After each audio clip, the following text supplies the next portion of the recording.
رمضان داخل علينا بقى، والمفروض ان احنا لازم ناكل الاكلة دي قبل بقى رمضان، عشان طبعا الاكلة دي بتخلينا بنبقى عطشانين جامد.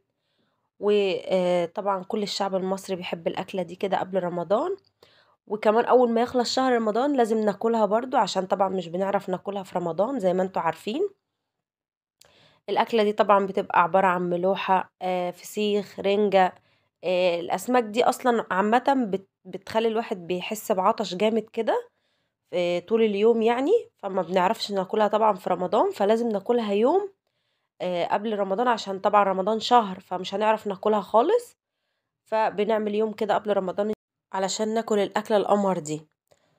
طبعا أنا النهاردة مش هنعمل فسيخ.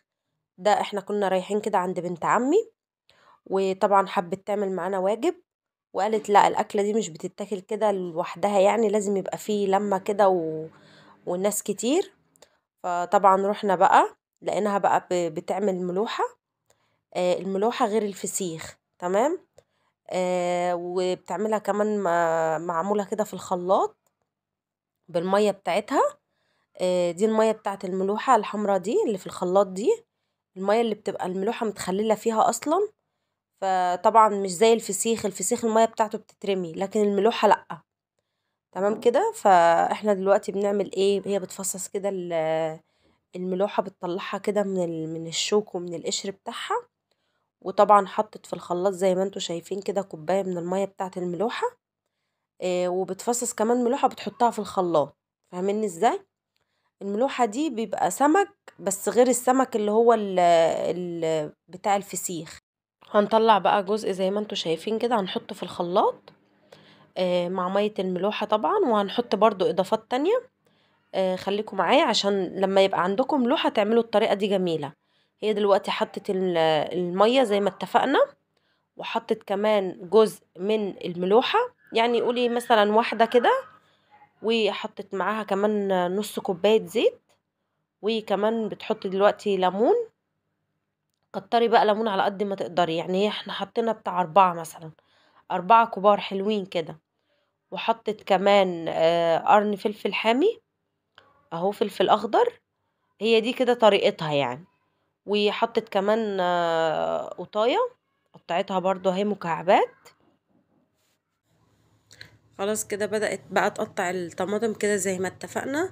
اللي لسه جديد معايا في القناة ينزل يعمل اشتراك دلوقتي ويحط لايك كمان للفيديو ده. واكتبوا لي تحت بقى بتحبوا الملوحة اكتر والرنجة وكده، ولا ايه اكتر يعني اكتر حاجة بتحبوها، الفسيخ ولا الملوحة ولا الرنجة؟ انا عن نفسي بحب الرنجة جدا. فخلاص كده هي ضربتها بقى في الخلاط، يعني فرمتها كويس قوي. وبعد كده بقى عصرت برضو شوية ليمون كده حلوين في الطبق زي ما انتوا شايفين كده، بتاع 3 ليمونات. وبعد كده بقى هتنزل بالطحينة. هتحطي بقى مثلا على الكمية اللي احنا حاطينها دي حوالي نص كوباية، يعني انت ظبطيها كده مع نفسك، فاهماني؟ نسبة وتناسب يعني. الطحينة مثلا لو هتحطي كوباية من مية الملوحة حطي نص كوباية من الطحينة. وهتبدأ بقى تدوبها كده. لو عندك معلقة خل حطي كمان معلقة خل، هي ما كانش متوفر معاها فحطينا ايه بقى الليمون. وحطي بقى ايه يعني يا دوب بق ميه صغير كده. تمام. اول ما تبدأ تفتحي معاكي الطحينة وتمسك معاكي، هتبدأي بقى تنزلي بالخليط بقى اللي احنا عملناه ده كده في الخلاط، وتقلبيه كده بالشكل ده. بصوا بقى بجد كان طعمها رائع.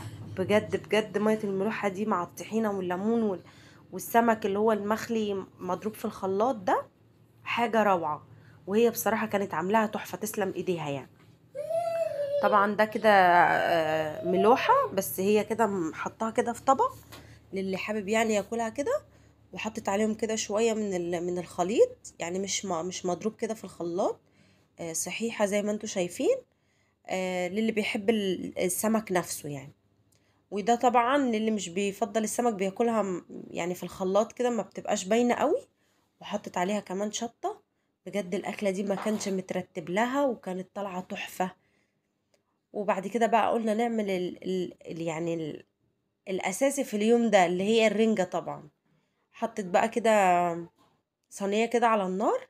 انت ممكن تخليها طبعا يعني عادي من غير الخطوة دي، بس الخطوة دي بتسهل عليكي ان الجلد واللحم يبقوا فاصلين طبعا عن بعض. انا كنت سايبه لكم فيديو قبل كده، انا كنت عاملاها بطريقتي، هتلاقوها تحت في الفيديوهات في القناة بتاعتي. بتديها بقى كده لسعة على النار زي ما انتوا شايفين، لحد بس ما الجلد بتاعها يبدأ يفتح كده بالشكل ده. اهم حاجة يكون النار عالية، وبعد كده بقى تاخدها كده بالشكل اللي انتوا شايفينه ده. ال ال الجلد بيطلع بمنتهى السهولة، فاهميني ازاي؟ ففتحناها كده بالشكل اللي انتوا شايفينه ده، هنبدأ بقى نطلع منها الشوك بقى ونخليها. كانت رنجاية بأمانة، كانت تحفة. آه الأكلة دي مش عارفة أقول لكم يعني كان يوم عامل ازاي.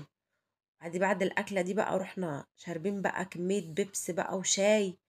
يا لهوي، انا والله العظيم انا جوعت تاني وانا بسجل لكم دلوقتي، يعني انا جوعت تاني على الفيديو كده، فطالبه معايا دلوقتي اقوم اكل رنجة تاني. فبس خلاص بقى، خلاص بقى يلا بعد رمضان ان شاء الله. فخلاص بقى كده هي بدأت تخلي الرنجة كده زي ما انتوا شايفين.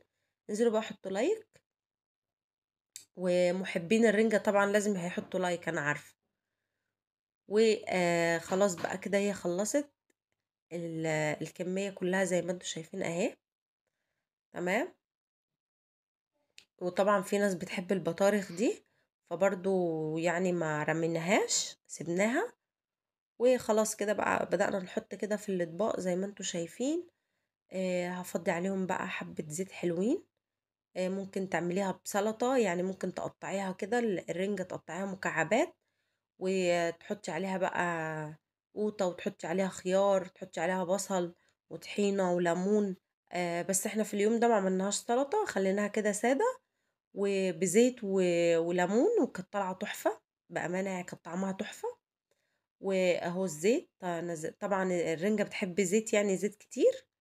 وبدأنا بقى كده خلاص فنشنا الاطباق، وعملنا كمان جنبها بطاطس محمرة.